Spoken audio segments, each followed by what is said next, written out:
qavatli uylarning oldida daydi itlar to'planib odamlarga tashlanayotgandan bezor bo'lgan Uchtepa tumani Nayman mahalla aholisi dasturimizga murojaat qildi. O'sha kuni bu yerda Kuchutalagan qo'shnimizning qizini. Keyin bular yugurib tushishgan, yordam berishgan, ajratib olib qolishgan. Men ulardan qo'shib qo'limdagi popkam telefondan tushib ketdi. Men o'zim yiqilib, yomon yiqildim, xamirlarim shilinib ketdi uyga qilganimdan keyin. Xayriyatki, qo'shnilar o'z vaqtida yordam berganligi sababli kuchuklar qizni tishlamagan. Aholi tez-tez paydo bo'lib qolayotgan egasiz hayvonlardan xavfsirayotganligini ta'kidladi.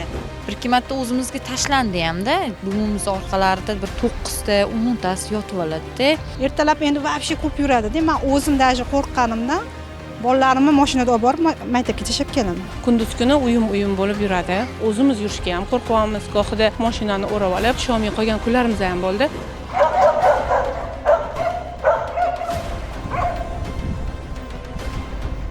Kuchuklar asosan ertalab paydo bo'lyapti bu yerda.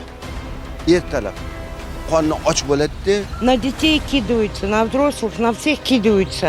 Iltimos bizning xavfsizligimizni ta'minlab bersin, yovvoyi kuchuklarni topshirilgan joyga topshirib yuborsin. Mahalla raisi daydi itlarni tutib olib ketish ishlari boshlanganini ma'lum qildi. Befarq bo'lmagan insonlar o'zlari pul yig'ishib, xususiy ishlab ketuvchi atlovsiklarni tutib chaqirishdi. Ular ham kelishdi mana.